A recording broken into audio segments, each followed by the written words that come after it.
Anu mày khám không?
Ừ.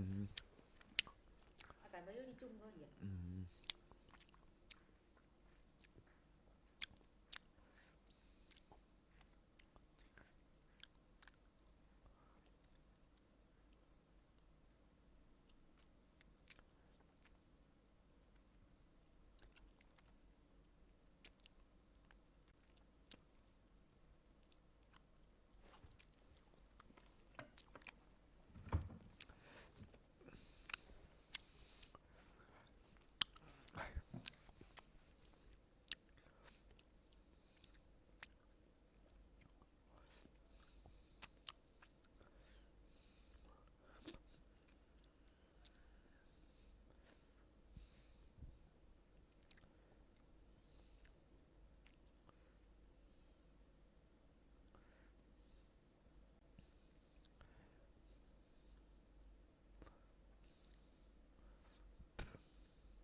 À, alo.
Ok.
Hey Salo.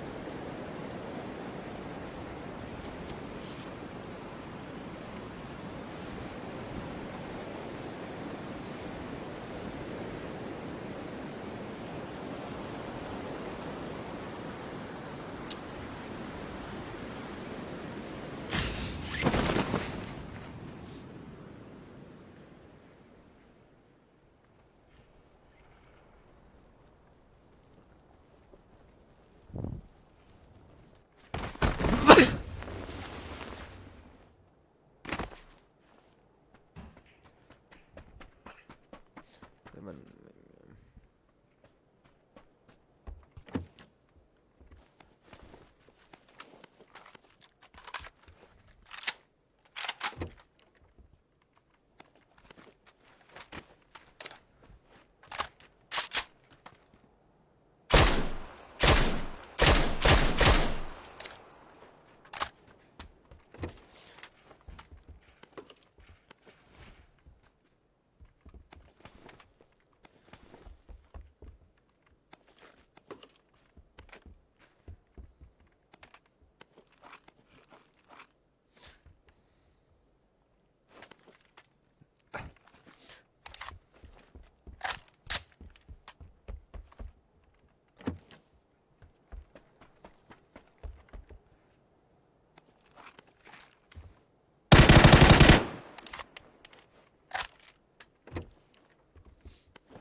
ai?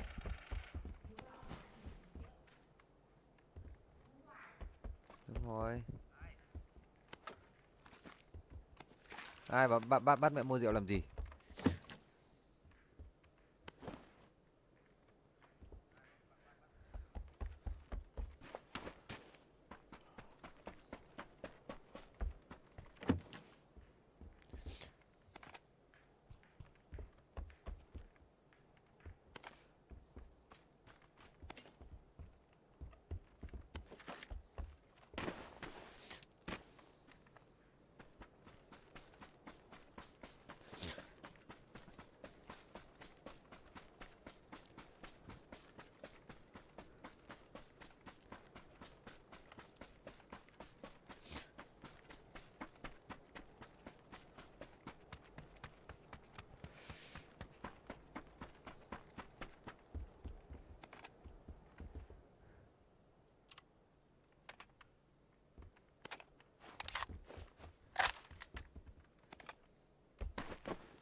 Hey slow. Hello. Ok Vừa chơi. top 1 xong. Phẹt. Ông mẹ. Đưa đây vào đi xử cho. Mẹ bắn toàn chục kill một. Từ từ ơi, ông ơi tôi có khả năng tôi phải tắt mic đi. Sao thế? Bởi vì tôi nghe thấy ông nào có nhạc cái hôm qua tôi bị bản quyền phát rồi, hôm qua ông nào mở nhạc tôi bị bản quyền rồi. Tôi để tôi tắt nhạc đây. Ok ok. Quyền gì cơ?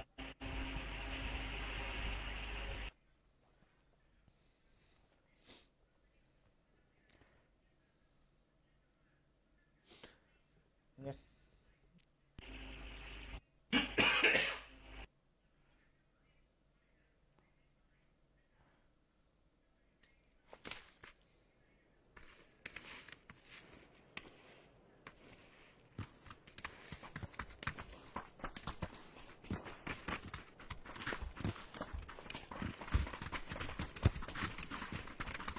Có like không đây? Có ông ơi. Tìm báo lắm. Tìm đi báo. Thì cả phá kinh. Nhất là cái ông đây này, nó xăm tổ. Phá kinh. Đi, suốt ngày mong vốn không phải nha. Chọn điểm đi mấy ông ơi. Để tôi ngâm cứu xem là ra đâu Để này. tôi xem phong thủy ạ. Ok. Đây. Ok. Cô này đi. Tôi đấy phong thủy tốt đấy. Ok. Bộ mắt lên gì đấy. Thấy chưa? Hồi mà bảo là ghép dâu đấy, cho mấy hàm luôn.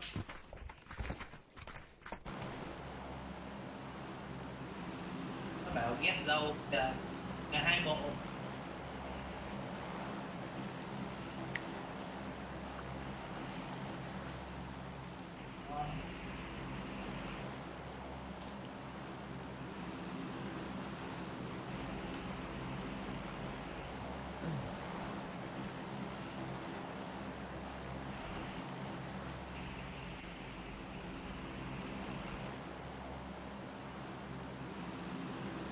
Cái máy bay chơi đi. Hả? Cái máy bay đi, cái máy bay đi. Máy bay nó thấy dễ nổ lắm ông ơi. Nhảy đi. Không nổ đâu. Bay cao cao là nó Thấy được chỉ có hack thôi. bay. Mẹ ngồi trong xe, mẹ nó bắn lúc đầu. Nhưng mà 3 4 là thấy là chắc là nó dính. Đem này. Nào rồi. Mình bay hết cỡ.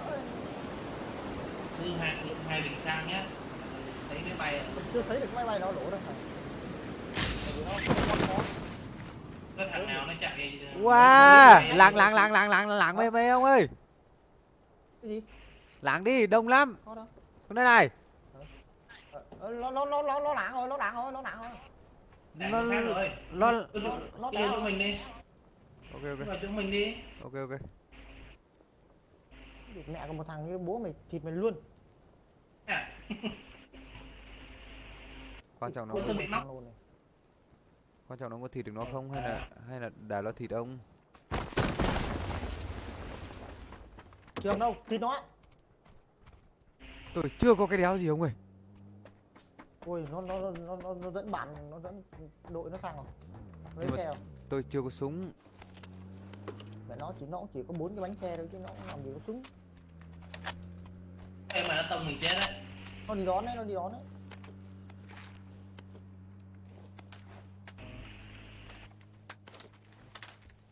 Ngày thế nãy giờ mới nhặt được cái DK, cái nòng nhắm X2. À,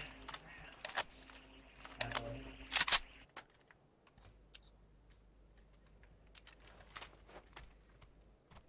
Nó đâu ông ơi? Nó đâu rồi?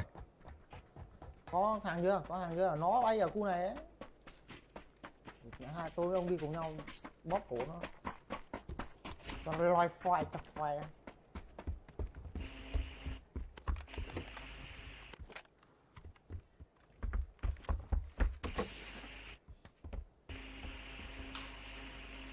Bóp nó loi chặt phoi lè lưỡi. Tươi. Thịt cụ đéo có ba lô, xúc vào thật. Ôi trời. Tôi đéo có ba lô.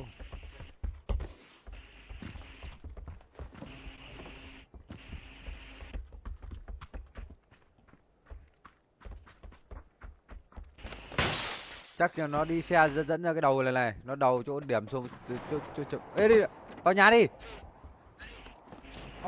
Nó à? Nó À đâu? nó nhả cối đấy. Cụ số 1 cụ bắn đấy. Cụ số 2 ấy.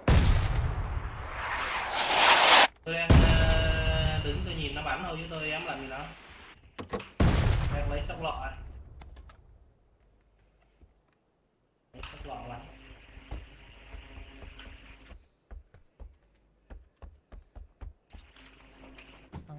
Thằng cú pháp kia nó chạy đâu rồi? Có xuồng kìa, có xuồng kìa. Có xuồng đâu ấy. Báo đấy. Báo đấy, báo. Đang báo. Đừng có nói, mắc cười lại không bắn được. Nhây Hoàng. Có ông ơi. Ê. Chấm. Có ghé. Đâu, cái thuyền đấy của LPC mà ông. Ê.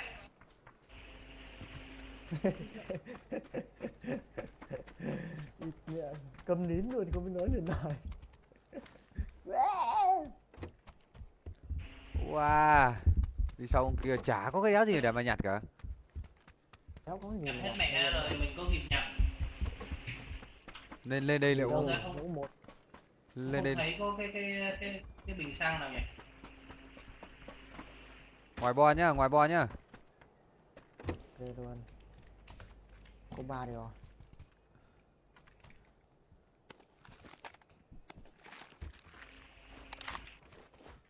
Tôi cứ phải đi với ông trường này là nó có một thằng nó ở đây ấy. Nó gạt luôn ấy. Ok. Anh mình nhặt xong cả lá té luôn. Băng đạn mở rộng súng nhắm này. Có rồi.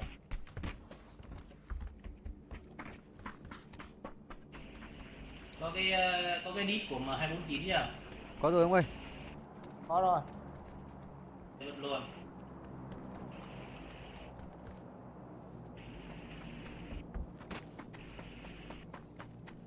Nó lái thuyền nó chạy vòng đây ấy nhỉ? Thằng LPC ông ơi. Đó. LPC. Mochi. Anh em lập nhóm mà đi vào nhau. Ok, ông có vào nhóm không? Vào móm. Giang Sinh. Tôi đang nói chuyện với Giang Sinh. Giang Sinh bảo tôi bắn toàn với sát thủ đấy. Ui giờ mình nhặt cái đéo 7 bình máu là cái đéo gì rồi. Cho nó đi vậy. Có khoảng đây ít. Đấy không? 7 bình cho tôi 3 bình, 3-4 bình gì. Tôi hay bị nóc mà. Đi chết thằng cục. À. Đấy, tôi check xem là bọn nó đang ở đâu nào. Ui, ở đây có cả xe tăng này ông ơi. Có cả xe tăng này. Cái gì Kia nó chạy. lỗ xe tăng á? Đây này. Mình chạy được không? Theo đấy mình chạy được không? Thế à?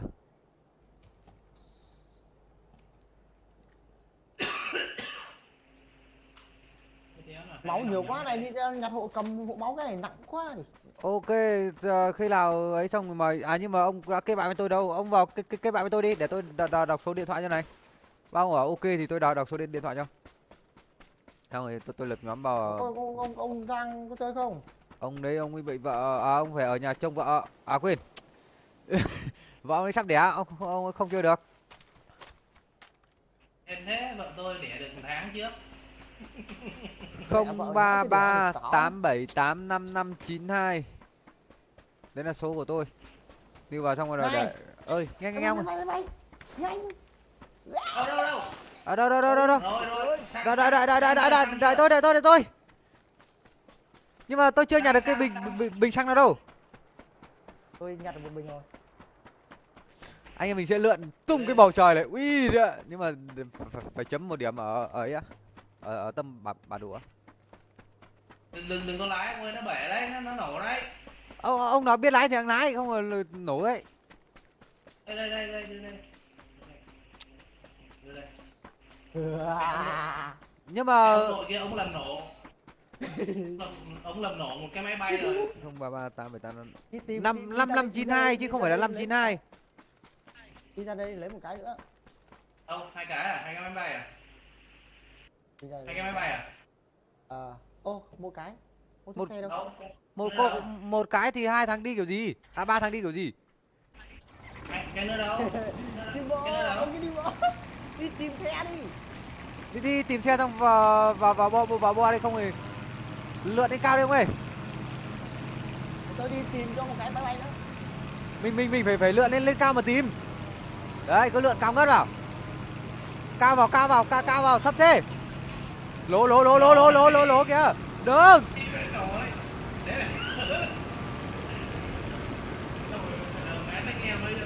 Cứ lượn cao ngất đi. Thôi, đây. Đi chung nha.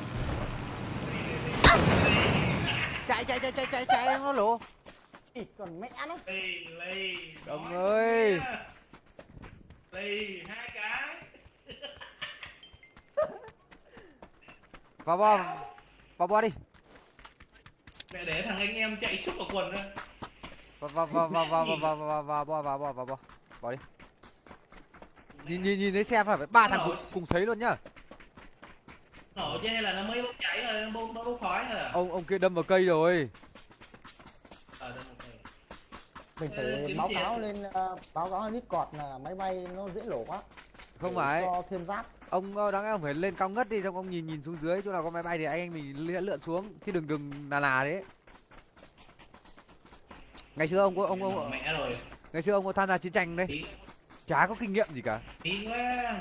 Nổ mẹ rồi tí thế. Báo quá, ông đưa mình lái ông chị. Bây giờ có xe ông ơi. Đằng sau mình.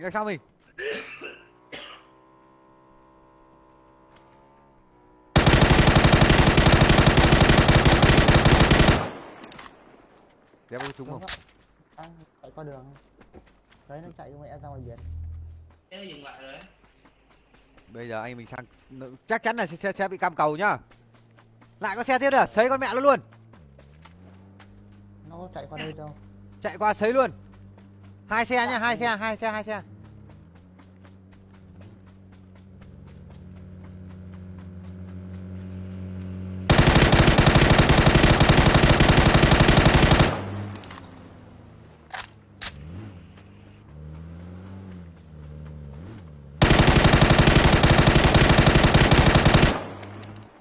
Ui thì cụ tôi hết mẹ đạn xanh rồi.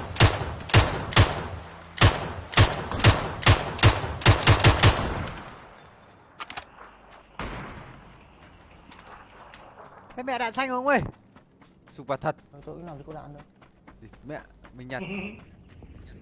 Chết rồi, đây đã phải rồi, hết mẹ đạn xanh rồi đã phải rồi. Đợi với hai chú báo.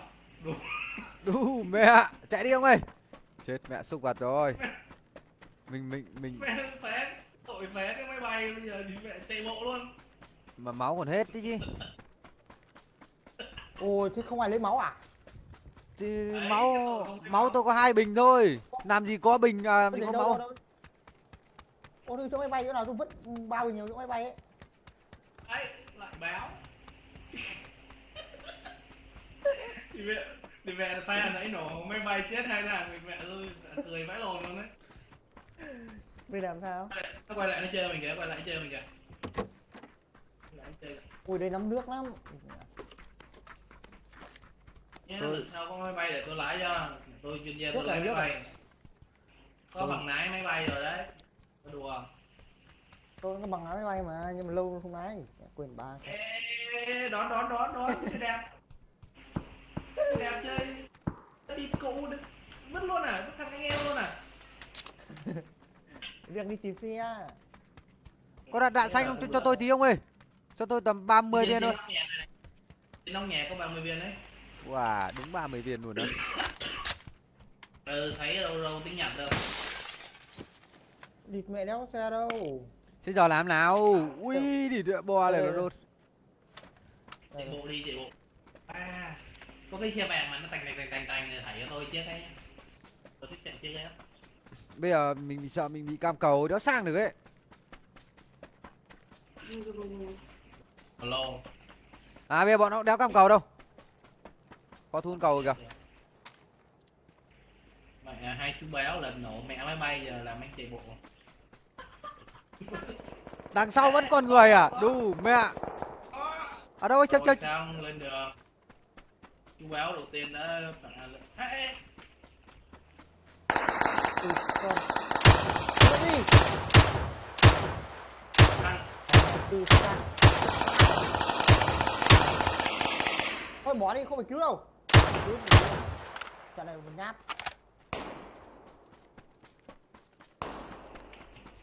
ơ đi mẹ cái đéo nào mà nó hồn xe tôi sấy nó rớt này. Lo lốc mà. Vẫn còn đấy nhá. Ở đây vẫn còn này. Thôi, xe đấy rồi. Thì mẹ bây giờ tôi hết đã ăn tôi đéo biết làm gì à, súc vật thật. E thằng này nó chạy ra quá sầu tí. Ơ xe đẹp này. Ê, hết rồi, hết rồi. Vẫn còn một thằng nữa đấy. Cứu gì? Hoàn toàn. Đặt tim rồi.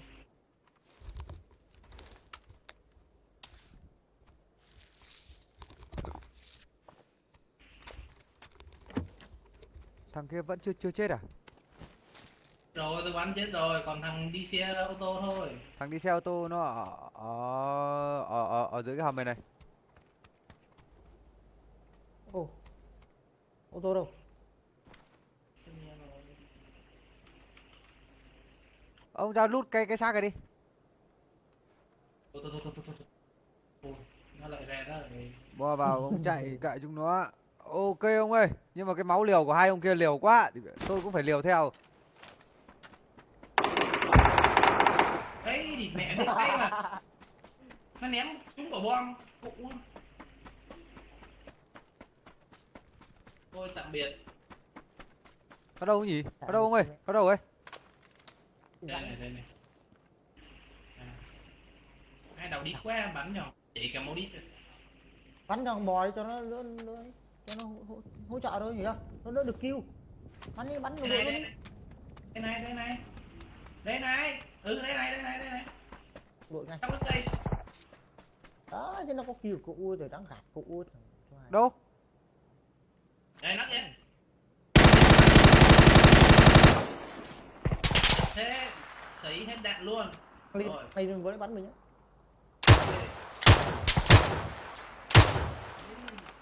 Đi Lục cái cây. xem thằng nào nhiều nước thái thắng. Bơm máu đẩy vào. Kéo cho nó về. Cho nó Tôi tắt. còn có 7 viên đạn xanh thôi, đéo đủ sấy đâu. Nó cầm ca. Mày có khoái bố mày không có khoái à? Địt mẹ. Cái xe nó cầm Chơi cái rồi, chơi rồi, ba. Chơi rồi, đừng. Bây giờ một viên Cái là sạch đấy. nó chạy ra cái hòm tôi nó lấy máu rồi.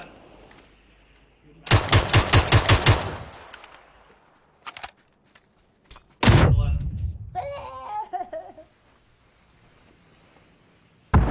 Ôi. Ở đâu nhỉ? Ở đéo đâu ông ạ. Thằng khác. Ờ. Tìm nó. Mẹ, cày thế nhỉ. Sục vào thật. Nhưng mà thằng kia bò đấy chạy nhiều máu nhiều nước thì mày kịp không đéo kịp.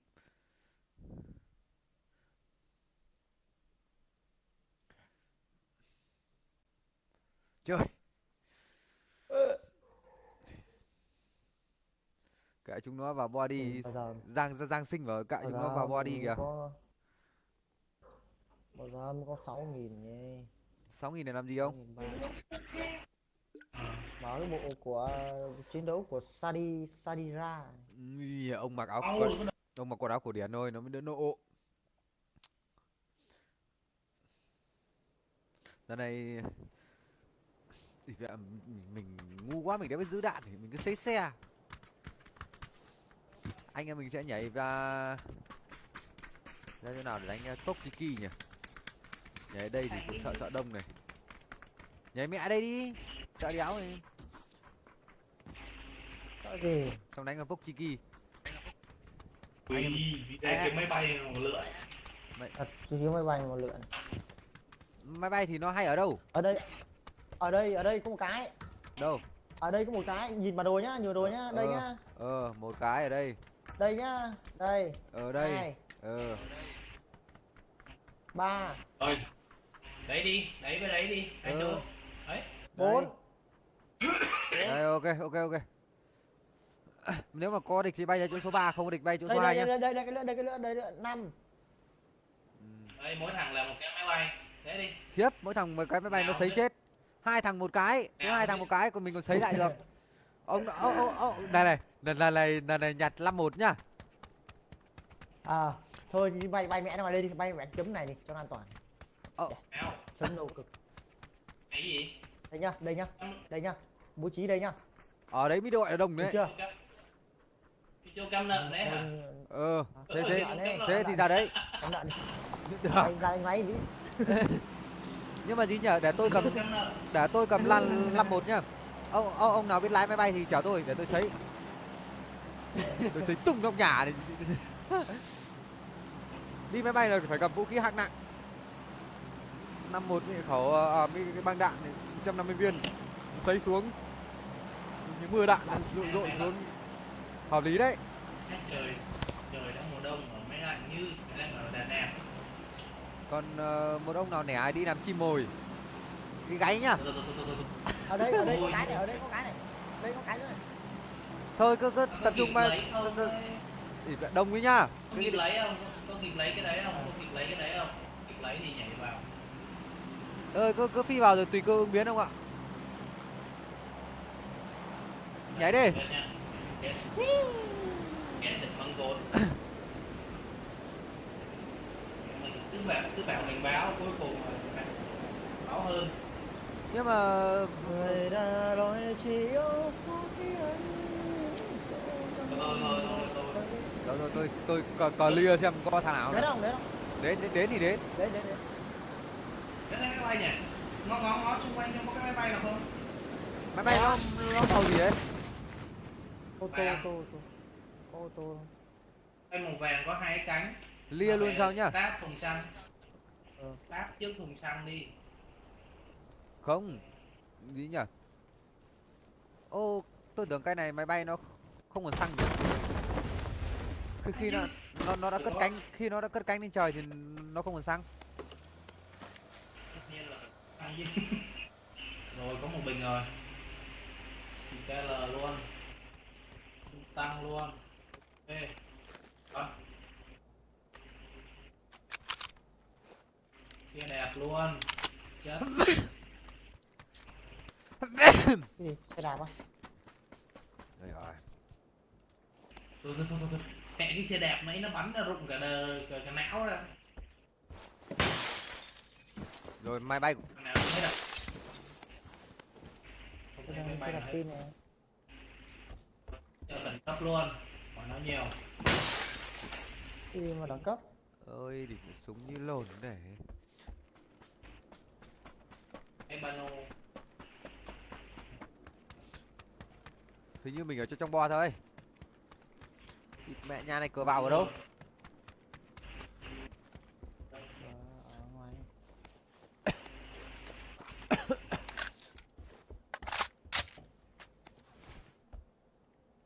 Cái thằng nào nó đang ở trong cái chỗ nhà tôi, nghe tiếng bước chân nó xào bây giờ. Tôi ông ơi. Mosin này bắn không? Mimosin bắn có ra gì không mà mấy ông thích thế? Hay Bắn con. ỏng. Bay đâu? Tích chi là đẳng cấp luôn. AK luôn này. Lấy AK bắn. Xe đi ngon hơn.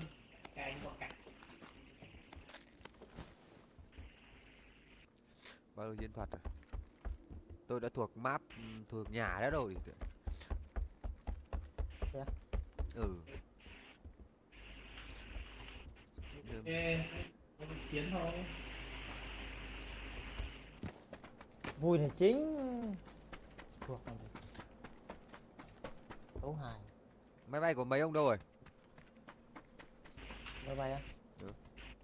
Hôm nay nó để chỗ khác rồi. Thế bọn này hư gì? Nó luân phiên ấy. Hay là chú béo. Mình nạc ở đéo đâu đấy. Rồi cái sương mù đặc luôn rồi, tôi không biết thấy đường tôi chạy này. Sương mù đặc thì bọn nó đéo nhìn thấy mình đâu. Ra gần rồi mới nhìn thấy. Cái AK nó Mà nó- không nhỉ? Nó vẫn bắn tung não mình được ấy. Bọn đấy AK nó nó không nhỉ? bọn đấy nó có mắt thần đấy.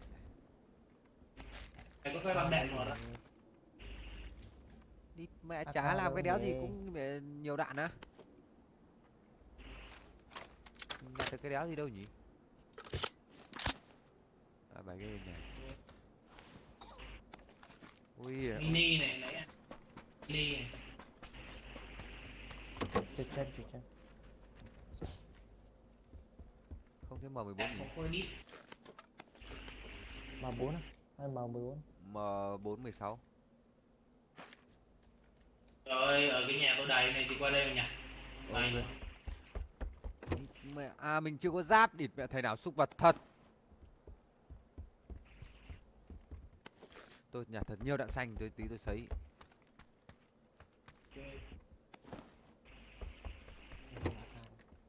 cái nhà tôi chớm này trên lầu ấy đầy luôn. Ok không?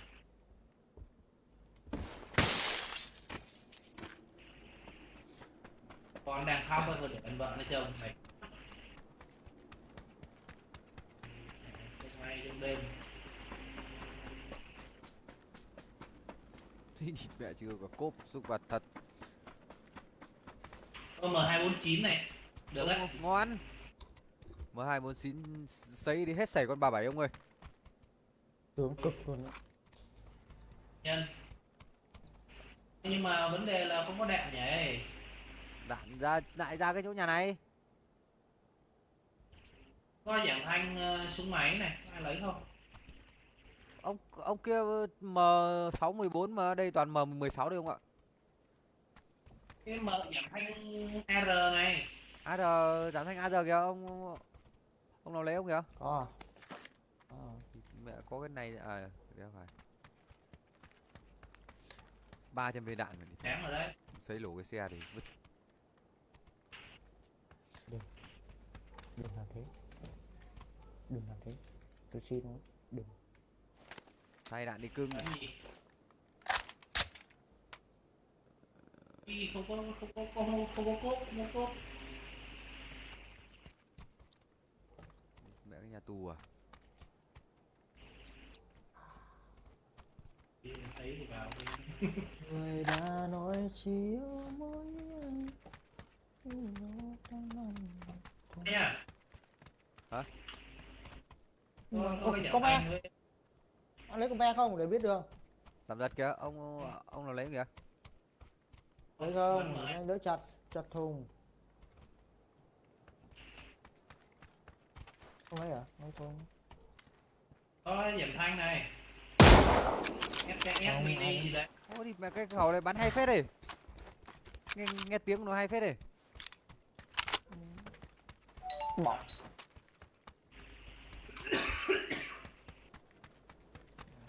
Cúp này. Tôi có 3 thôi. Ui địt mẹ châu chấu ông ơi. Rồi đeo châu chấu bay nhiều thế hay lá nhỉ? À lá. Bướm. Côn Cả trùng. bướm này đi. Bướm lượn, bướm xinh. Sao lại không có thằng nào ở đây nhỉ? Để cho mình thử súng ấy nhỉ? Có. Có xe kìa, có xe đấy, có xe đấy. Có xe nhá. Ở chỗ số 1 ấy sấy luôn đi.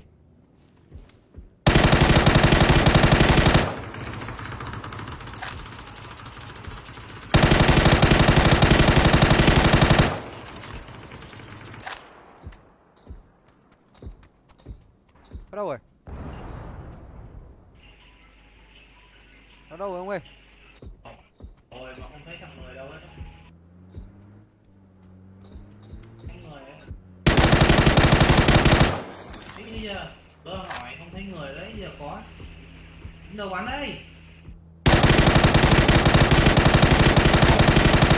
Một em. Thế đéo nào mà tôi vẫn bắn được nó vào đầu nhỉ? Nó bảo mình hack không? Nó bảo mình hack ngại lắm ấy. Tôi thấy bừa lằng nhằng ấy. Đi chưa?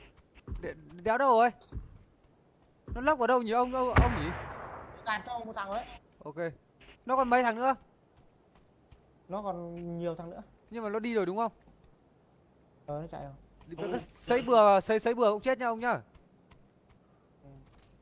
Tôi vừa tôi sấy qua cái lùm cây luôn đấy, tôi không nhìn thấy một cái đéo gì luôn. SSR giờ bắn 4 viên mà không dụng mà.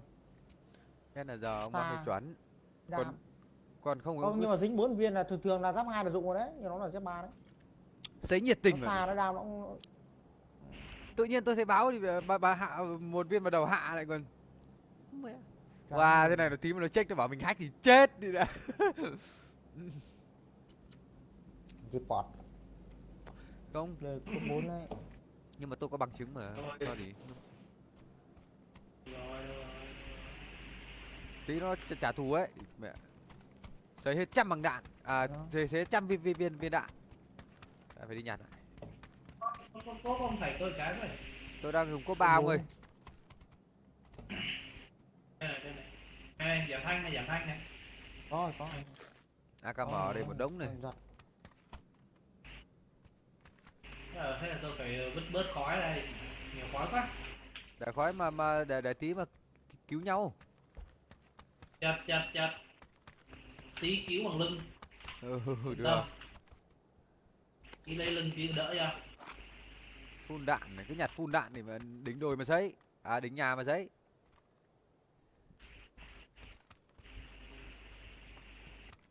Lại có xe nhá. À đâu phải, Xe. máy bay. Máy bay. Thì mà mình đứng ở nhà này hơi khắm nhỉ.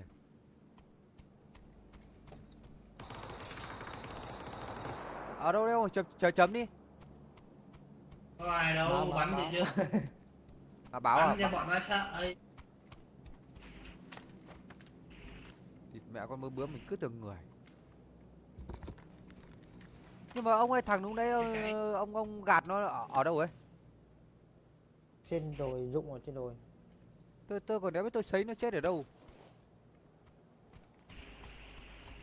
Cái cốp 33 cái này thì cốp 3 cốp 2 cái này. Thì nó đéo bắn được. Ôi thì bò nhá. Anh em để ý nhá. Dù. Bò sau kìa. Lại chuẩn bị có sương mù này. Có sương mù anh mới di chuyển Chủ quá ơi, quá lo. hợp lý luôn này. Không phải sợ. Ông đây. nào thiếu cái bệ của M249 cho tôi nhá. À ông nào thừa thì cho tôi nhá. Hoặc là có thì nhặt hộ luôn được. Bán trước mà mời không lấy thì thôi, bán này đâu có đâu. Thì đấy tôi bảo thế có thì Thế cốp 3 là bỏ cái này thì mẹ con sen đốt đéo bắn được. Xịn này. Đấy. đéo có Cốp cụ 3 nào thì lạc cứ qua bắn đây được nhỉ. thì- Xịn thì ông lấy à?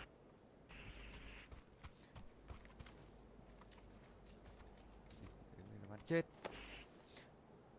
Súng trường Mimosa. Đây. À Mosin đi.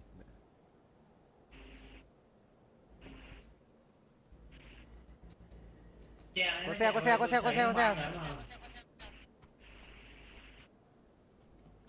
À đã phải xe ở ngoài đường. Có đít này, có đít cho trường đây. Ok. Xịn luôn này. Nếu thấy cái xe nào mà mình sấy ăn may phát nhỉ. Giật này. Ồ, cái xe của mình để đây đi bo vào thằng nào bắn nổ mẹ của mình rồi. Tét. Giật lắm. Sấy này. Sấy thế này chả trách đéo trung địch là phải. Hí thì sương mù dày đặc cái bây giờ đánh giáp lá cà mới gọi là thích này. Này xuống đi, xuống cho cái check bát này xong đi lấy xe. Ok. Ông cứ vứt ở đấy xong ông chấm ở đấy là được. Rồi, đừng chấm ở đâu khác nữa nhá. Chấm ở đâu khác đều nó bị mất dấu ấy.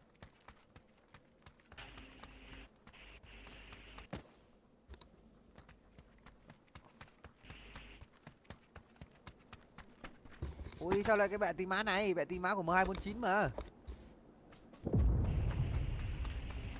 Ui, thằng nào nó xài C4 rồi. Đi, hiếp nó luôn đi. Đỉnh quá. Đang có map sương mù chúng nó đéo nhìn thấy mình đâu. Mà mình cũng đéo thấy chúng nó đâu. Đeo dao. Bo vẫn ở chỗ mình này.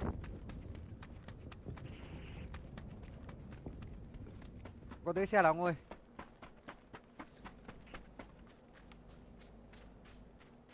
Bây giờ này không thấy máy bay nhỉ?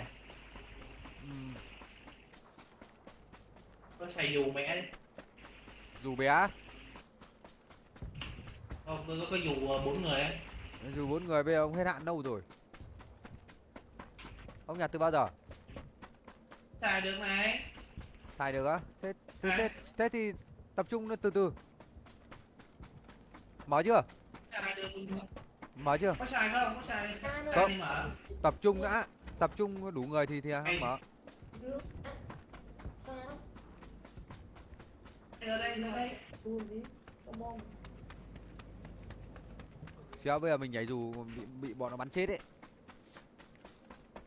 Ai dám bắn. Lén nó luôn. Ui mẹ đùa ấy, ai làm gì đâu. Nó chơi thế mà làm thật, bắn cái ngay đi. Ôi,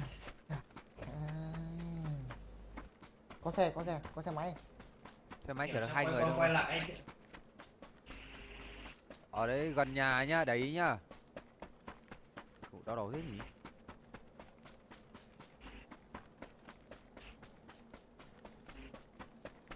Có cái xe máy ấy, chở 3 được đấy, mà cái xe đấy không biết có không. Xe của bọn Nhật ngày xưa đấy gì? Ôi đừng phóng đi ông ơi.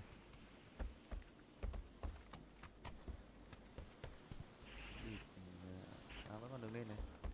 Tôi có khả năng ở mẹ cái nhà này đi. Ở đây còn là... Nhà này hơi thấp. Nhà này đéo có tầng thượng, sụng vật thật. Cái này thì có... Lên cái nhà nào có tầng thượng cao tí. Rồi anh mình báo cho phát cho bọn nó tìm đến đây. Thượng ở đây này, thượng chiếu trong này thôi.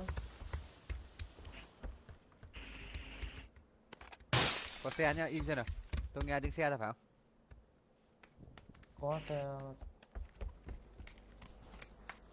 Bò huyết, ui dồi. Ui thì Bò này. chạy bom ơi. Đâu? Bo làm cái gì? Có máy bay. Thôi bây giờ gần này chạy bo thôi. Ai tôi lười chạy quá.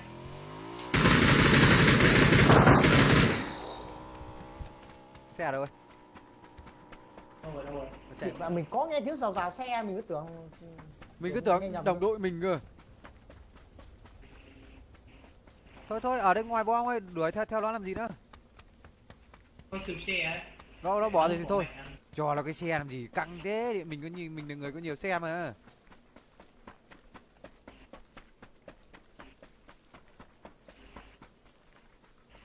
Bây giờ để tôi xem thì bây giờ phải vào được trong này hoặc là ra đây.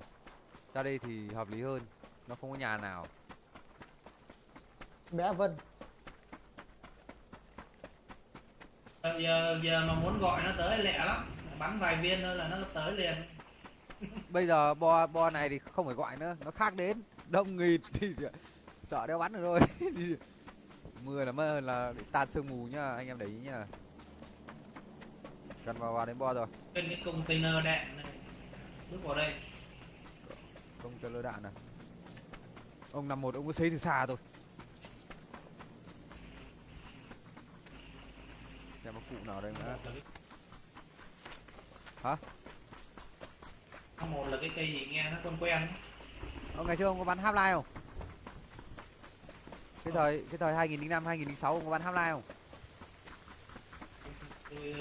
Cái trò đấy tôi bắn gà lắm, tôi chơi vài phát là tôi ngán là tôi chơi cái Đấy trên nhà này nhá.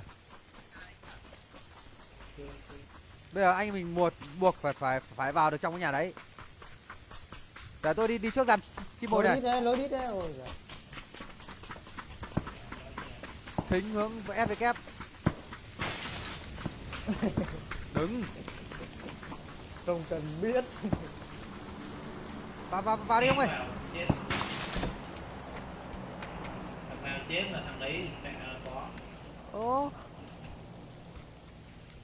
Lên, theo tôi. Đéo còn đường lên nữa à? Đường cũng được. Mỗi thằng một hướng, cứ thế mà phạt. Có cốt à, cốt hai bắn con mẹ gì cũng biết. Tôi có 3 đây.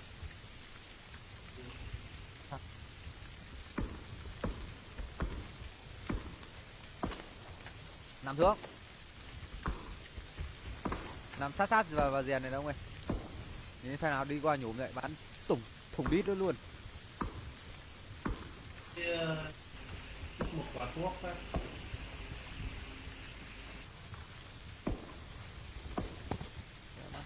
Đéo con bò lạc nào chạy qua đây nhỉ. Cứ mỗi thằng một góc không ạ. Cho nó dễ nhìn.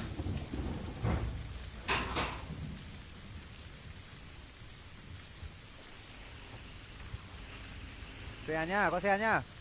245. Nhìn đến nó hướng về đây phát phải sấy luôn. Cứ nhìn thấy xe là phạt. Nó đang chạy kìa. Rồi hai thằng nó đang chạy. Cứ nhìn thấy xe là phạt. Từ. Lổ súng không? Thôi. Bắn đâu, bắn ra được một lỗ. Nó bắn ra đây này.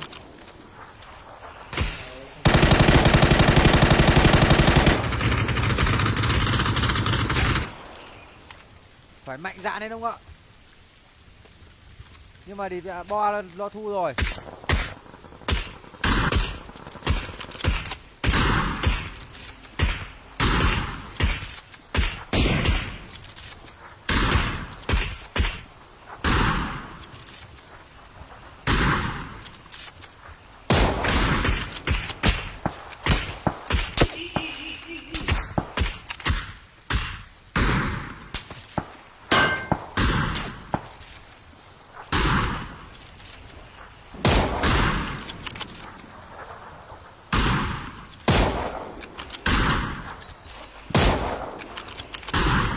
Bố mày rất nhiều đạn. Nét não rồi.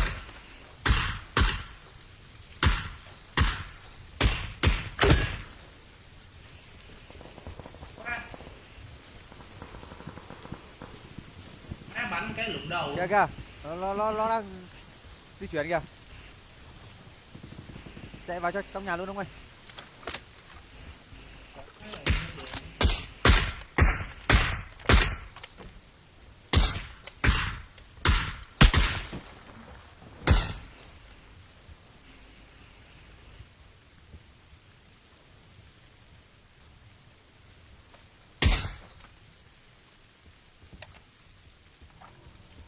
Xây xe. Hoặc là xây xe. Bắn thằng gốc cây này, có thằng gốc cây này. Thấy đâu, thấy đường đâu.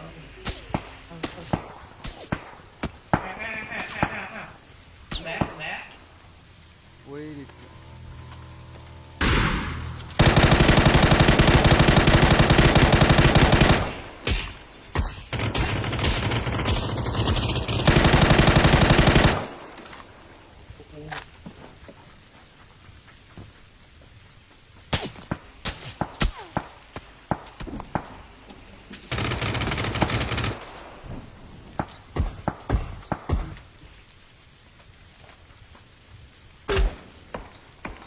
Nó cam rồi.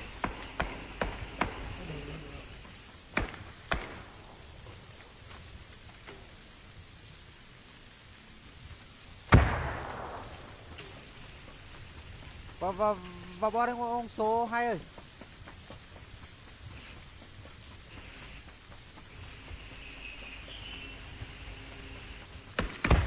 Ui mẹ đúng thế. Ui chết rồi, ra phải rồi. Buộc mình phải chạy được vào trong bo đã. Tới bò. Đây này nó này. Hai thằng này. Trong nào có người ấy. Ba thằng luôn.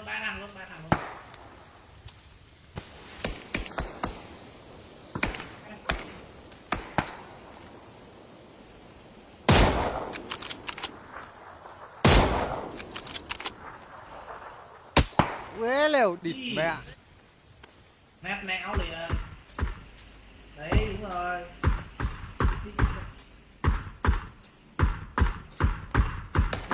Vào cứu tôi ông ơi. Bỏ ra. Đấy. Thằng này nó bắn hay thế nhỉ? Sao không cứu được? Hay là nó có ích to à?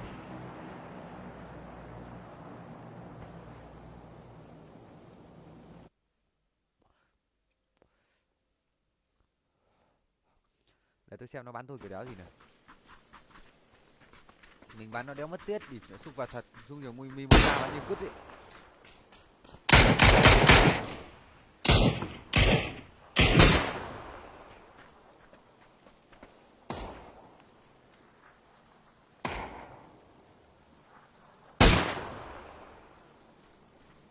Mẹ khẩu này.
Nhớ kiếm máy bay đi, bắn hoài mày quát.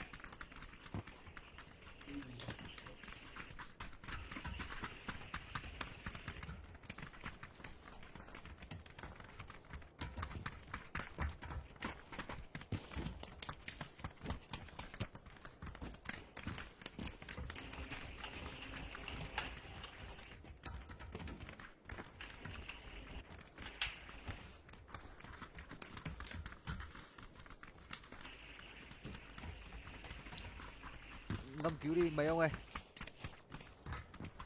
Được rồi. Gì đấy? Gì đây? À, được rồi. Nice. Đừng xà pham ông ơi. Có gì thì anh em mình cưới thôi chứ đừng xà pham ở trong nhóm, nó gây khó chịu cho những thành viên khác. Có gì thì báo thôi. Nhảy đi, có ở đây có máy bay. Đâu? À, Ở đây. có chắc không đây. Tôi mà xuống Hai cái. thấy máy bay hay là thấy ba cái hòm gỗ.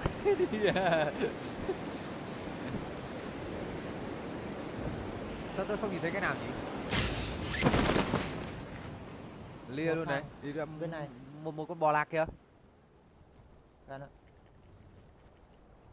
Chọn mới thấy máy bay thôi. À, nó định quay lại đây này. Đây nó đây này. Chúng nào mà báo quá thì không được nhầm.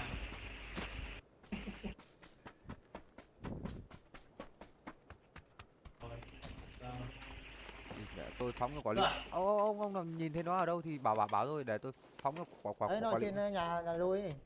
Kho đôi hai cái. Có đôi hai nhà chỗ nào nhỉ?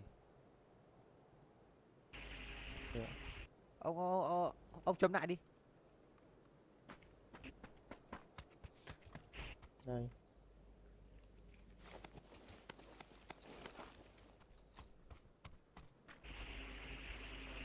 Ở đây à?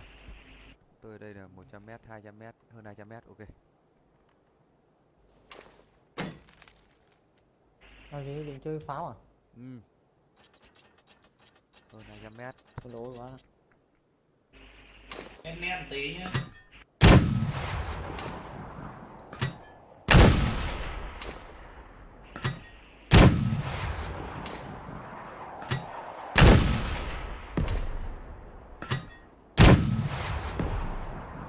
cha thằng đéo chết.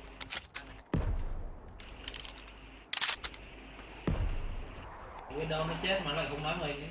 À thế à. Ở đâu ấy? Lại nhiều Thằng quá. nào Tôi chưa có Ai súng lấy đâu. viện. Đi viện. Thôi gì. Thế đéo ông đã sang đây nhặt của tôi rồi. Nó đâu? Wow, ông nhặt hết mẹ luôn rồi. Wow, ông không chừa lại cho tôi một cái đéo gì. Wow. Có cây AK đấy. Đi nhặt xong đi giết. Ui mẹ, bỏ xa lắm mấy ông ơi.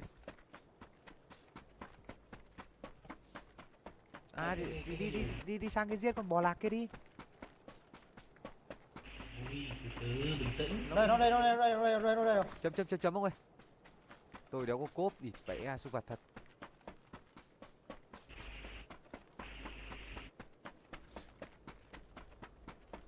Quýt nong.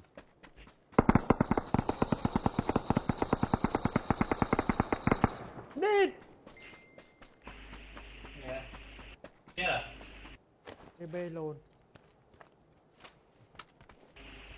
Sang công luôn, lên. Ông ơi lên. Tôi ở đây rồi. Nhưng mà tôi chưa có cốp. Công con mẹ ăn rồi. Khỏi TB này. Ở đâu ông? Lắm rồi. Chấm lại phát được không? Kho. Ok.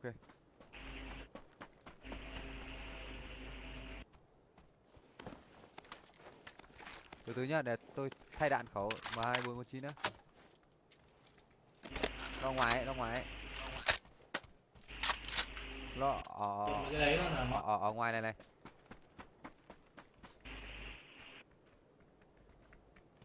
Chạy đây ở chỗ tôi. đang lấy máy bay xem nó đứng đâu. Nó ở chỗ nào? Tôi lấy máy bay nó bay luôn xem. Đâu đây này? Không nhà đúng không? Tôi đéo biết là tôi nghe thành bạch kiểu nhưng đéo biết nó đâu. Đây này, nó này trong nhà này. Này. Tôi đang chật nào rồi nó chạy ra ngoài. Nó chạy về phía rồi.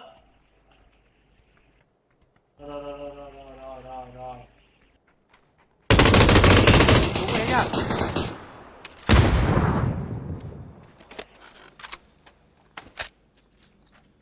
Đó. Đâu rồi? Đâu rồi? Thằng nào lại máy bay này? Bay rồi. Rồi chết mẹ rồi này. À ok. Không có gì không.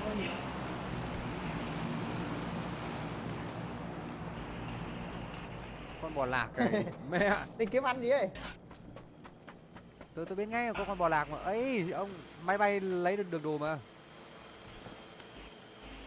Có cái cốp không? Có cái cốp nào không? Có cái Qua này, solo squad. Này áo xanh đẹp này.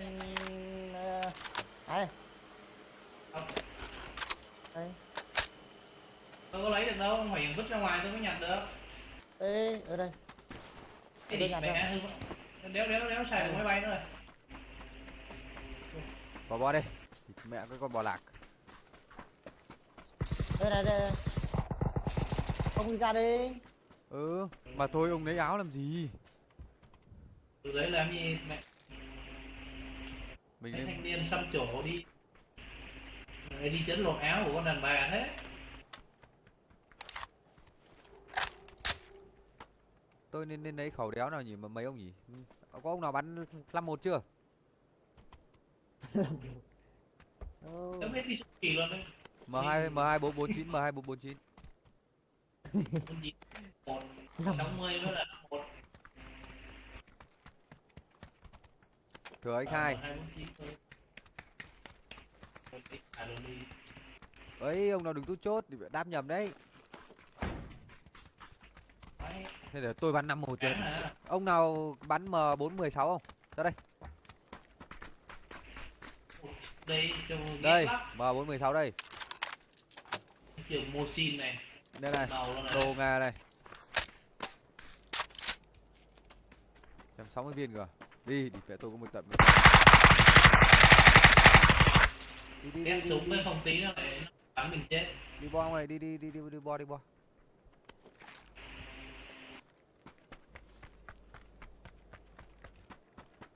Wow, phải đi ngược lại chứ đi đường này ta. Đi theo Bay tôi này đâu? này, đi theo tôi này. Đéo gì đây?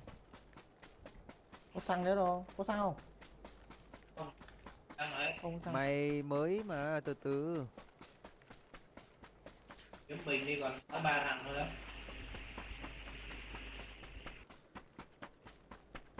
Có máy bay chưa? Giờ làm gì có xăng. Thôi cứ vào bo xong tính xong rồi. Vào bo không tí chạy bò thốn lắm.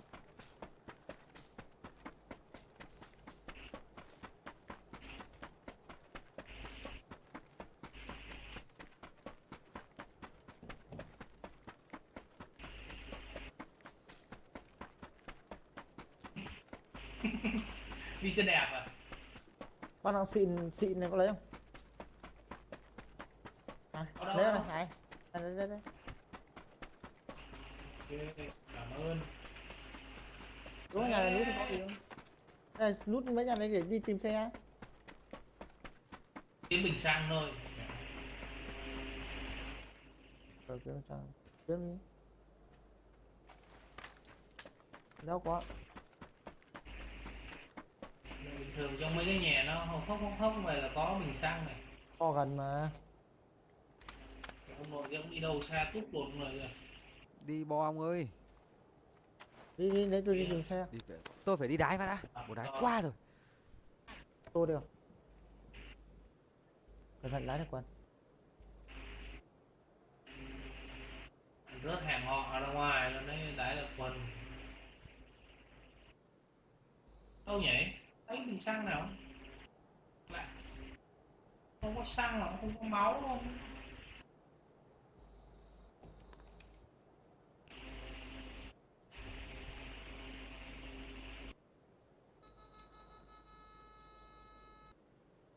Đi kiếm bình xăng đấy.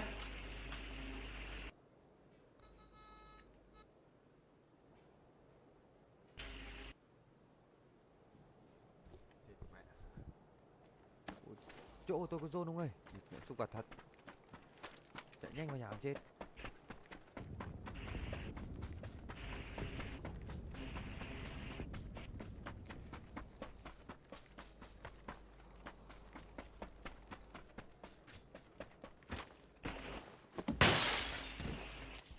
Cái kéo kia nhờ ấy.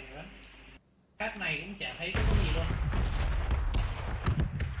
Cái gì thì Vào dần. nước đây.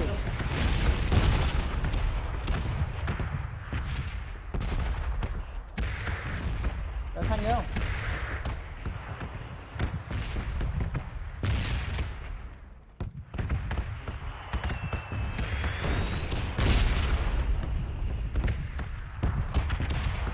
Đây, đây mày thấy.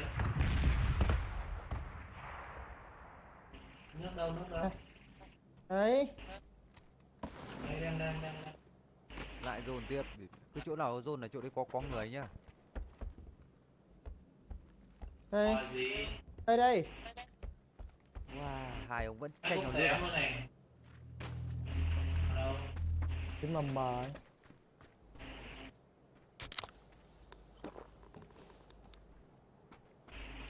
Đây kìa. Được.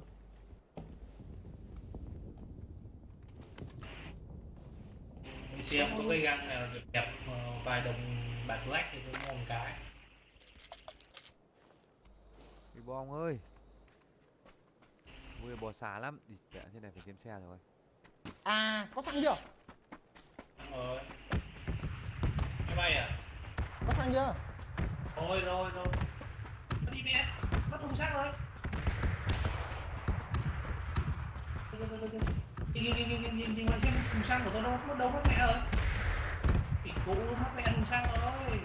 À, lấy cái xe. Máy bay kìa. Đâu. Ôi, Phải không? Đây Không này, phải. Không phải máy bay đâu. đây đây. Rồi Alo. rồi dừng để đi kiếm xăng đấy, đi kiếm xăng đấy. Kiếm xăng chịu đây, chịu đây. Mẹ nãy ba lô đầy, cụ nó nhét bình xăng rã rồi vô người. Đã đéo thấy bình xăng luôn. Kia các ông vẫn ở trong bo kìa. Bình thường tôi với ông mày chơi bo 4 vẫn còn đang ở trong đây.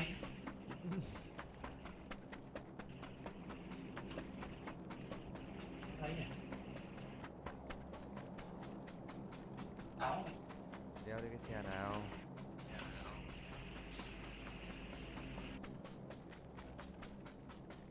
Đây thì được.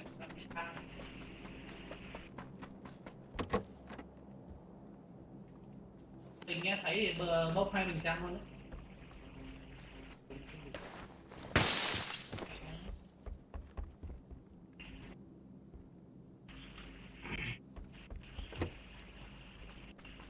Càng đấy.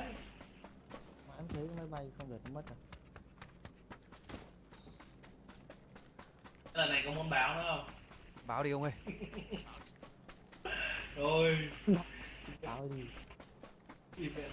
Tí nữa chết uổng lắm. Đất công mà tìm. Thấy nhỉ? Lạ nhỉ? Có thấy thật này.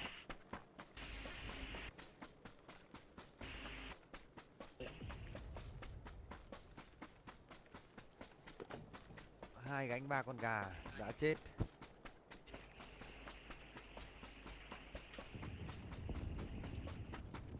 Mẹ đeo đi cái xe nào, sụp vật thế nhỉ? Nó thấy xăng rồi, mò mò đi, trời ơi.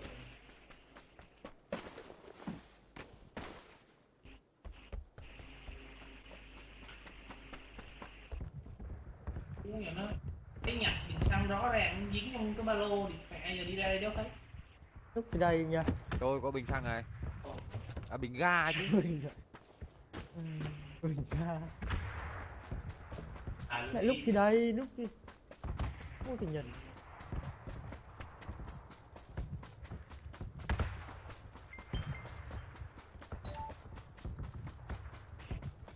Giang Sinh là làm móm ấy nhá.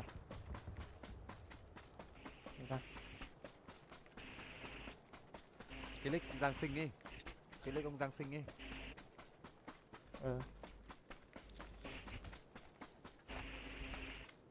Không thấy lò nào à? Có bình nào à? Đây tôi có Chưa, xe chưa. rồi. Xe ở đây thì hơi nguy hiểm nhỉ. Có cụ đứng đâu. Mình thấy trong cái bà bo đi. Vào dui đi, vào dui đi. Vào dư mà nó công tôi chưa chắc tôi đã làm gì được. Rồi, có một bình rồi, có một bình rồi. Lốt 2 kho đi. Tiếp bọn Cái ông bình vẫn ở nữa đấy. bình nữa đây cơ. Ừ, Máu không nước vấn đề gì. vào. Hello Khang, Nước full đây. chào Khang. Đâu, cái máy bay đâu? Bay ngoài đường này. Đây, ra luôn đi. Ra luôn Lốt đi. kho đó. Lốt kho này. Giờ mình đi đâu vào nhà này ổn. Tôi thấy cái máy bay đâu mất rồi đấy.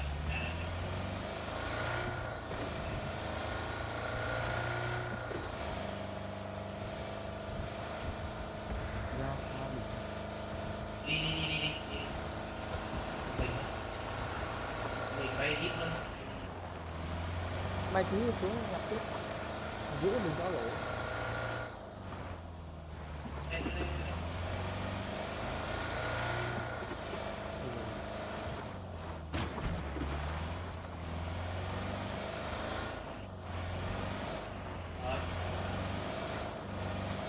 Rồi.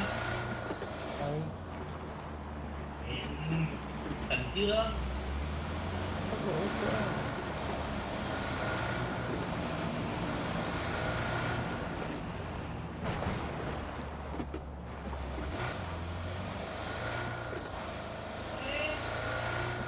Cái hồn.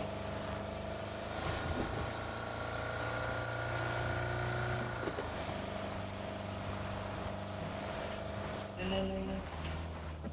từ nước ăn không bò xa chết đấy, nước máu vào, nó không chết không nạt vào đâu. Ôi, lên đi, lên đi. Đây đây. Bắn cùng đầy vào, bay được. Rồi. Bay xa ra, gà cây á.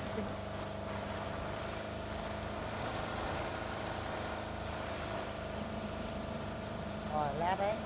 Được. Cây kinh chưa? Thì cụ không thò cam cầu à? Thế thì mày chết với bố mày rồi.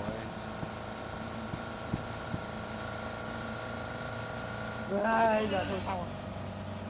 Xong rồi. Cái đỉ con cũ ha. Em mi. Cái lồn má vướng cái cây. Chứ cây mà phải chạy xa cho láng được. Điều gì lên nó bị láng nữa. Sao nó ấy được. Mẹ.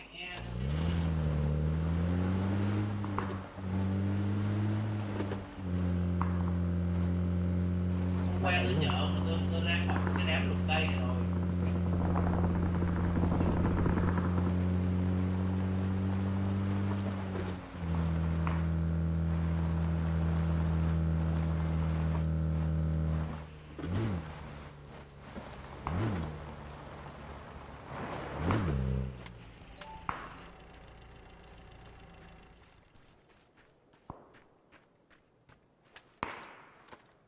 Ăn nước. Thế tí tìm cái máy bay khác đi.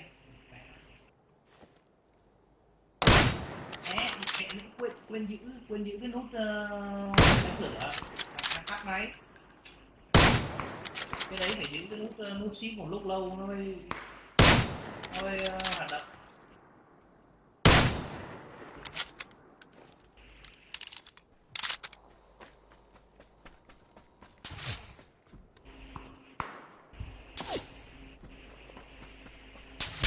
Ui giời ơi, cái bo kia 31 thằng.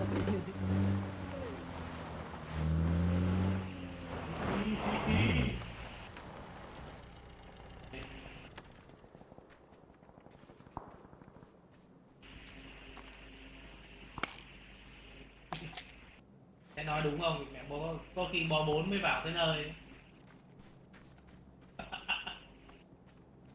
Kiểu mình chơi vậy riết quen rồi nhỉ. Bo gần rút xong mình mới vào.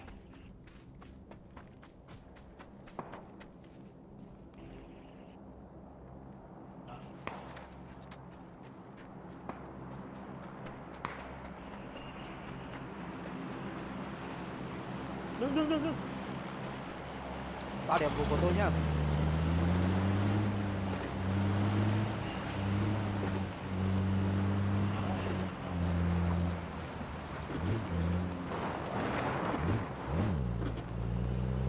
Cái này còn té nữa là phải chết luôn đó.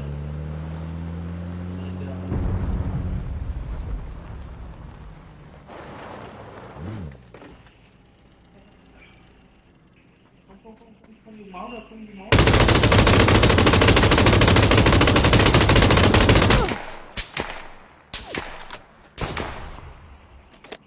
Nó qua cầu được tốt chứ. Tôi bơm máu cái, đứng bơm máu cái, không có máu nhỏ. Chưa tôi có địch không ơi.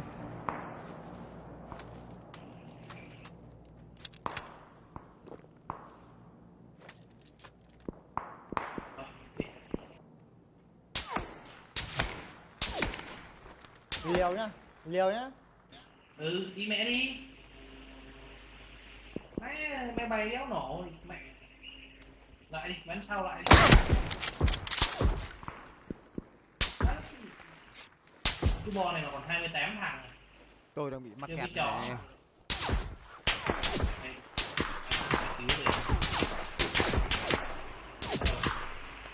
Đây này. Nó đây này. Ủa mày đây. Đừng nói mắc cười lắm. Đâu? Ở đây à? Đây à? Một thằng ở chỗ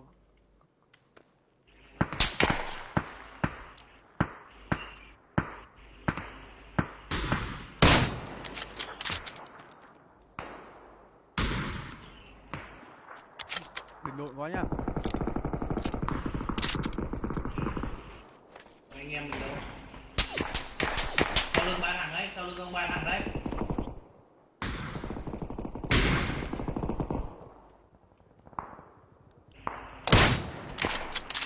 Sau lưng ông ba thằng đấy, ông số 3 đấy. Hả? Tôi chấm đấy. Vô tôi chấm ba thằng đấy. Cô xe đi kìa.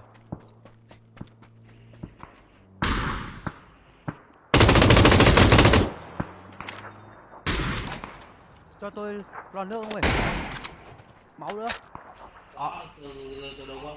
Hết mẹ rồi, bay vào đây hết rồi. Chạy đi. Trên đầu mình nhé, trên đầu mình nhé. Trên đầu mình nhé. Xây xe luôn. Chủ đề để đấy thôi.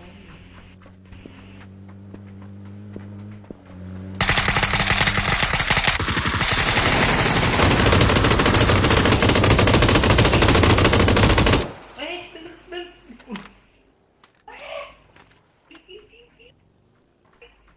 Bắn chết thằng kia rồi mày. Bên kia. Kia. Mặt. Đâu? Chạy không cứu rồi chứ. Đây vô chậm, đây cứu đi. Đây này.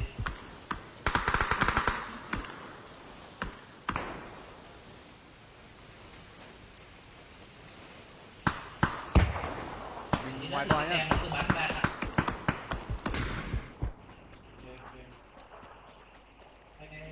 Thằng nào đấy? Thằng nào đang chạy lại gần đây đó. Sau đông nhá. Tôi hết mẹ máu nước rồi kìa.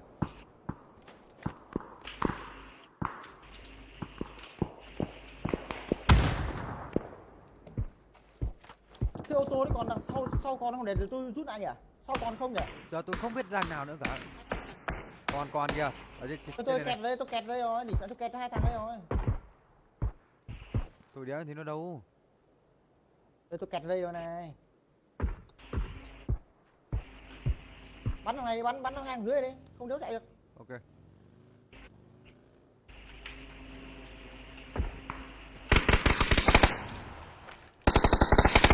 Mẹ. Ở đâu ấy? Ngay chỗ tôi, ngay chỗ cái xe Địt cụ tôi hết mẹ máu rồi. Hết mẹ máu bịt rồi. nó ra nó bọc đầu. Bịt nó ra nó bọc đầu. Tôi hết máu rồi. Địt mẹ. Ui trên đồn có kìa ơi. Mẹ.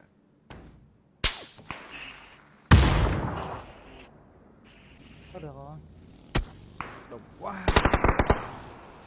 Khó vậy luôn, nó bắn một mình bắn này đó.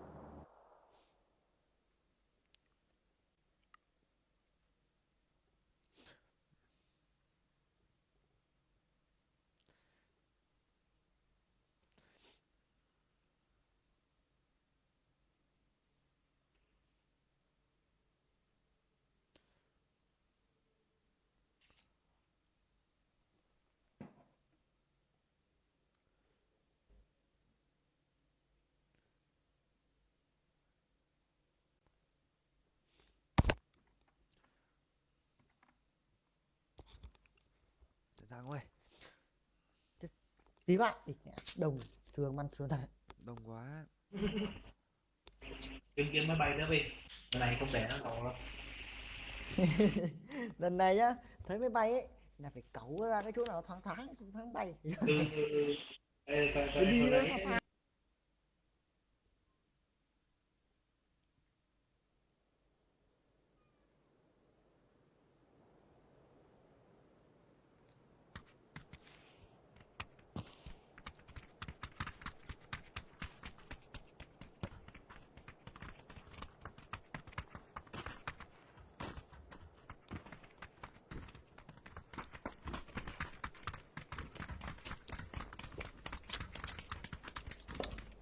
Ngon quá.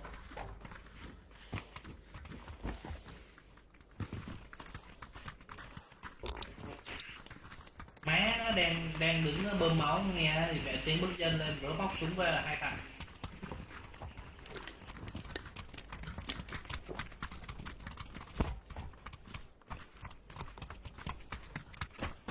số 1 chọn điểm rồi nhảy nhá. Bay kiếm máy bay đây đâu đây này đấy. Đây đi, đây đi. Ok. À rồi, mẹ đây đi, hôm nay nhảy đây đi. Thay đổi đi. Ở đây nó có ở đây mình ăn cả hai con này. Thấy không? Bán nhiều. Đổi chứ. Cái máng này vui đấy, lúc nào cũng váng lên hầu như là 9 trận 8 trận có máy bay. Đang chơi không? Làm cho Nói gì mà nói nhỏ chứ không nói to.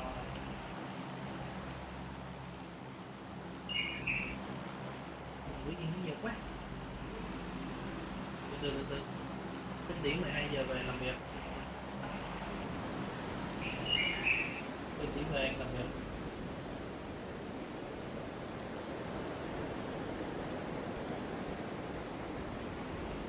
Trên thấy máy bay này, máy bay phải đi ra cái chỗ nào mà ít cây mẹ nấy luôn.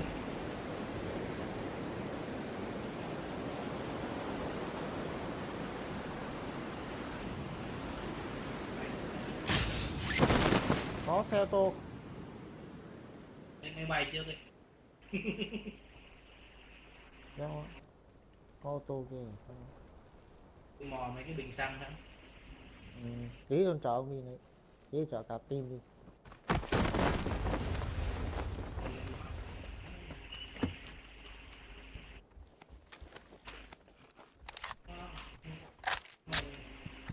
Tôi có cái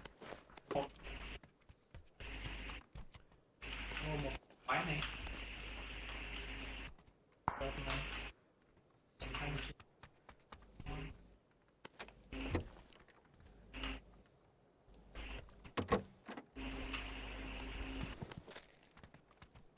Cái ván này bắn xì ke thì cứ bắn mấy cái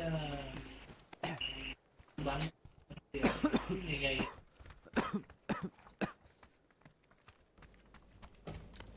À, Covid à? Hả? Covid. Chết được đâu, giờ không chết được đâu. Ai phải biết thế.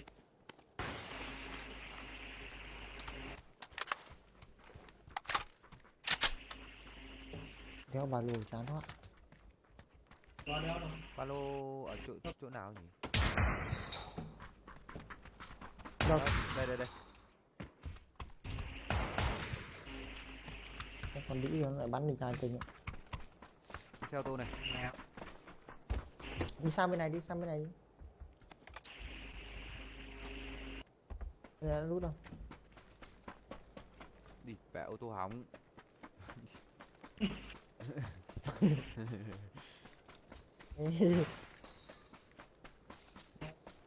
Tôi đi lấy ô tô kia, tí nó lấy mất đấy. Bình xăng đi nhá, tí nó không có bình xăng mà lấy đâu. Có một bình không? Mình ở Dạ trong rồi. mình ở trong bon luôn này. Sang khu này một nút đi. Sim này mua sim này.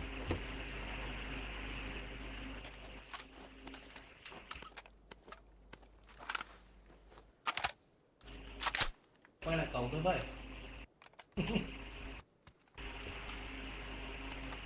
Thừa cái X4 này, Liều, tôi liều. một cái. Mày à, chắc là nó vẫn đang nút. Ô, tôi tưởng bọn ông ra Bắn đây. đùng đùng đùng. Đùng đùng đùng đùng. Tôi lại chạy mẹ ra đây Kiếm rồi. gì đấy? Đi đâu kiếm gì đấy? Ấy, địt mẹ tí ăn cứt luôn. Ê, mình vừa lên xe nó bắn bắn hượt. Thôi mình cho sói ạ. Ở đâu ông ơi? Phát sau là trúng. Đầu là hụt mà phát sau là phải trúng đấy. Đấy lại lên.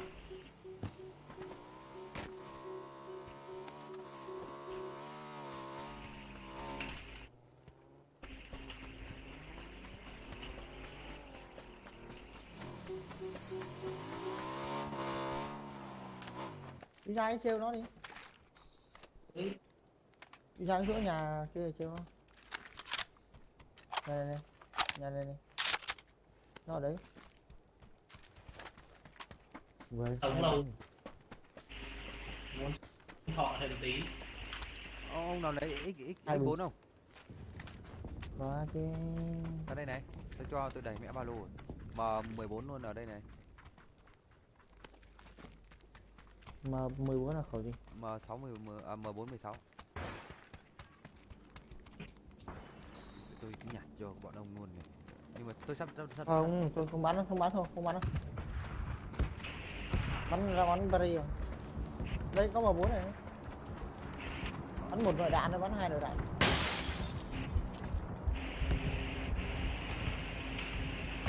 Không có thừa cũng hai đâu.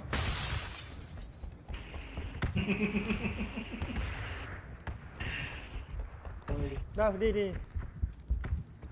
giảm giật luôn này. Đi kiếm máy bay đi. Kiếm mấy bình xăng này nãy giờ không Ra thấy đây, mà. ra đây tôi chia đồ này. Có 4 đâu. Đấy, Có xịt giảm cái giật, đâu giảm giật, có 4 có việc ở hết đây đấy. Rồi, tôi lấy hết. Wow, ông tham thế. Làm kiếm ăn. Đi phạt chúng nó đi. Đây phần cho ông số 2 điểm thôi. Lên xe. Ê sai đi. Let's go, lấy xe máy đi. Xả sướng. À. Kiếm bình xăng làm đi. Thằng đây có 2 hồi rồi. Ok. Đi kiếm máy bay đi. Để tôi biết cái này.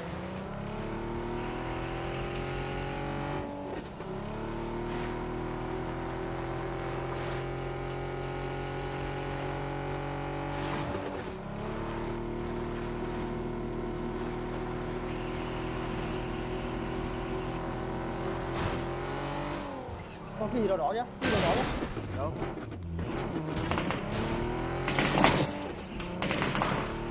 Bắn cái con cặc như vậy. Này bắn đi.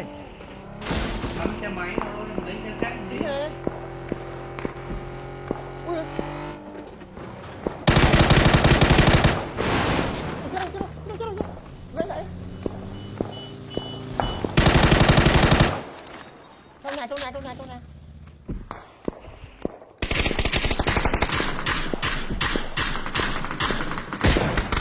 Nhìn hết đạn. Đây.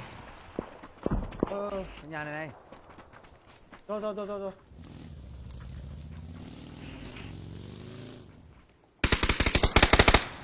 Trên nóc. Nó lên thế đéo rồi nhỉ? Cẩn thận trên nóc kìa. Cẩn thận, giữ bình tĩnh. Không. Ủa nhé. Ui chết rồi.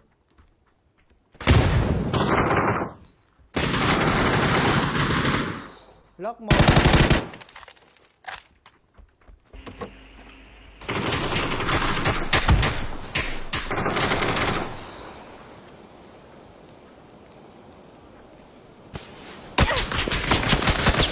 Mẹ khói vậy mà nó bắn trúng rồi.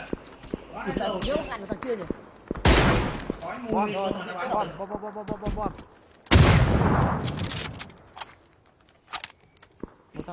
Một thằng sau nhá. Đây, tôi ra đây. Đồng năm gì chị ạ.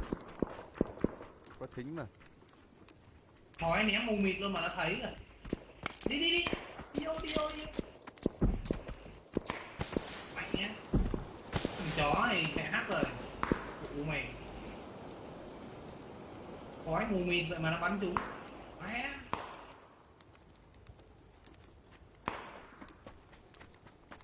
Tại máy bay. Buồn.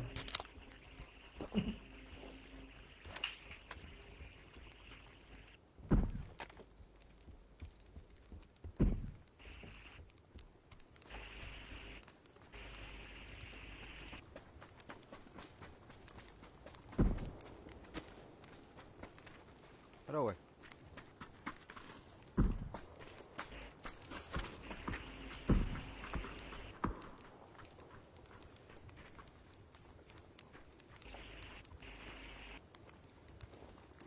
Một thằng ở trên nhà, một thằng ở đây.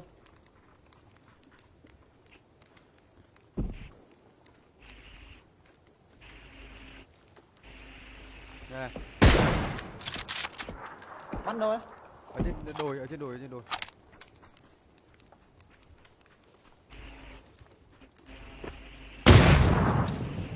Ý, mẹ thằng nào ném bom ghê vậy? Bom một mình.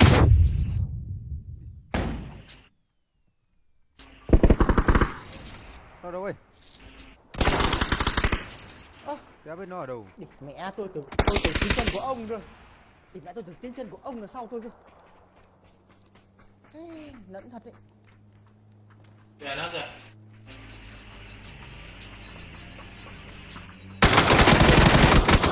Mẹ thằng này biết mình ở đây luôn.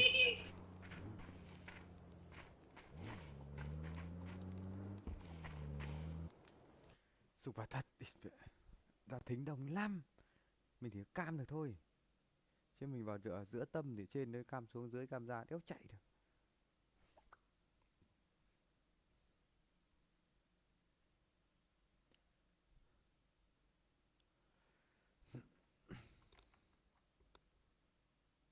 Có ai lẫn tiếng chân nữa. Mình cứ tưởng tiếng chân của đồng đội mình cơ. À, đấy, mẹ tỏ nó mình cứ tưởng hai thằng công.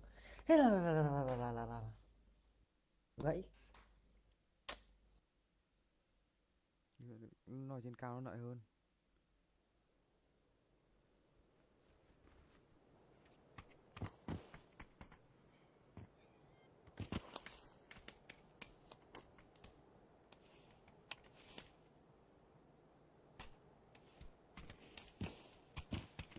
Chọn điểm đi ông ơi. Mày tiếc.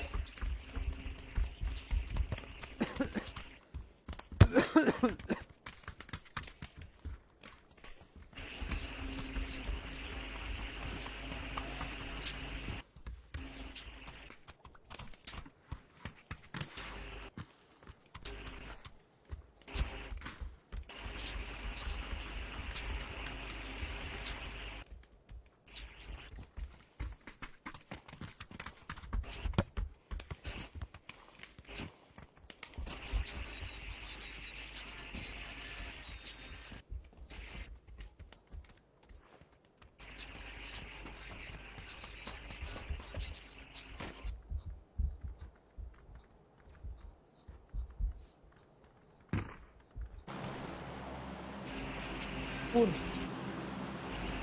Đây nha, đây nha. Ok.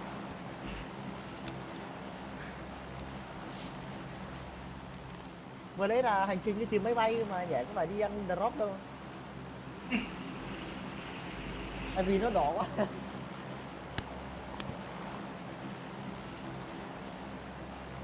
Yeah.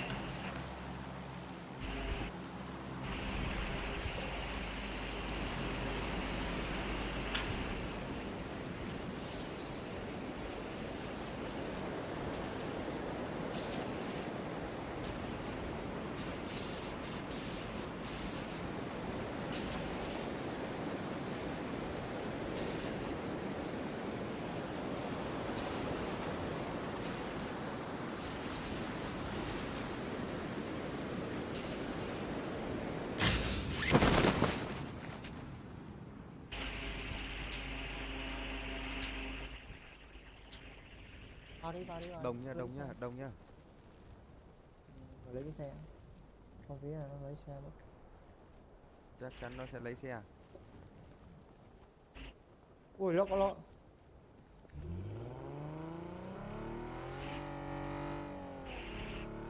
Tông nó. Đúng rồi. Thằng nữa đang bay này. Nữa đang bay này. Một thằng nhảy cái sao hải kìa. Tôi thấy rồi. Thấy rồi nhưng mà đéo biết kịp giết nó không thôi. Một thằng nhà bên này.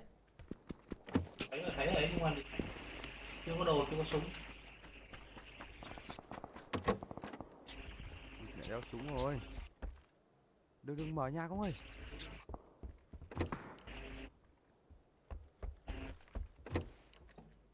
Úp thằng một này này, một thằng này.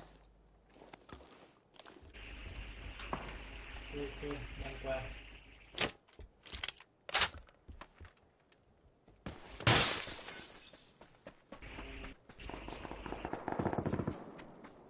Từ từ đã nhau. Lấy súng cứ vào nhà tôi, vào nhà tôi rồi.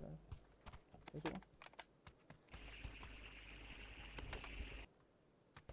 Mẹ tôi đéo súng sấy ông ơi. Vừa đi tôi với Hải là tìm được nó.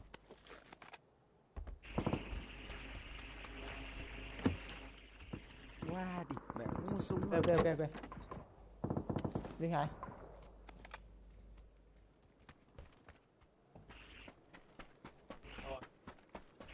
Đi chưa? Đi.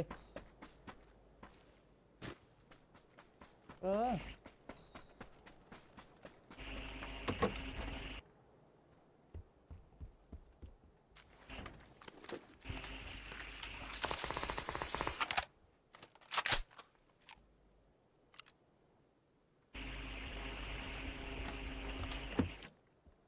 Nó trên.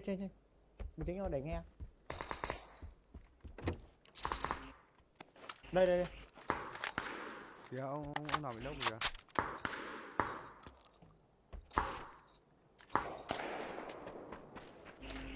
Kìa. Hai thằng ấy. Đang sang này, Bom đang bom sang này, bom bom. đang sang này. Máu này.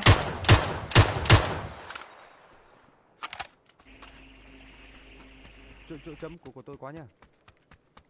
Nó nhảy kiếm ngay đây này, nó nhảy kiếm ngay. Ở nhà đấy có đấy.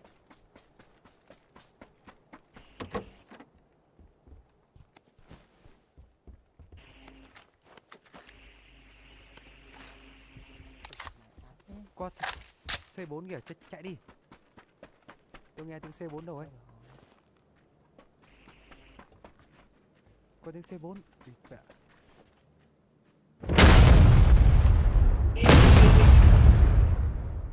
Phải ôi. Mẹ đi lên giết nó, thằng cha nó giết ngược lại. Cúc Nó đâu rồi? nhẹ.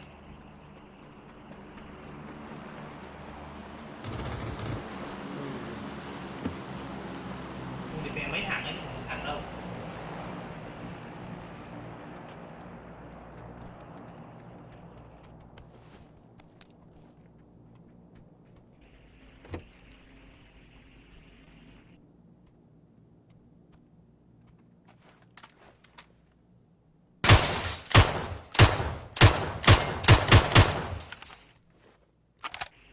Bên nãy có thằng gì thế?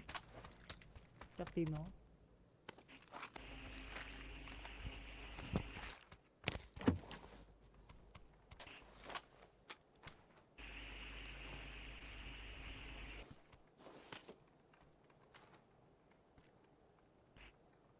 Địt mẹ, lái chạy sang đây. Mất tích.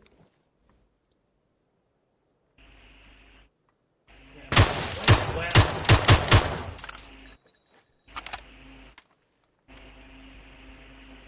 Nó đâu hết nhỉ? Ui mày đã level 222 rồi á? Ai? Ông. Tôi 220 từ lâu mà. Ồ thế à? Hôm nọ mình nhìn một level bao nhiêu? Có bom ông nổ phát. Làm phát bom ra ngoài. Để tôi nào được một kill nữa. Ông đợi tí. Nó Kìa. đâu? Kìa một thằng. Hướng. Kìa nơ. Đấy. Trời, đấy. Chạy ra ngoài mới thấy, chạy ra ngoài.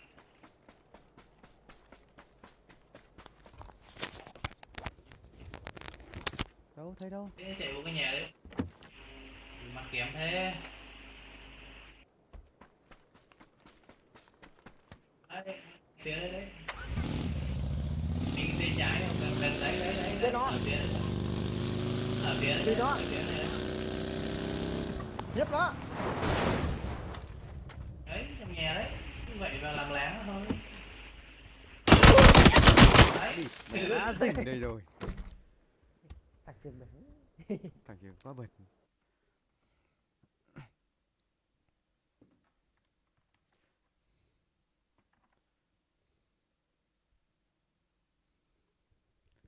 Ui thì đã đủ rồi à?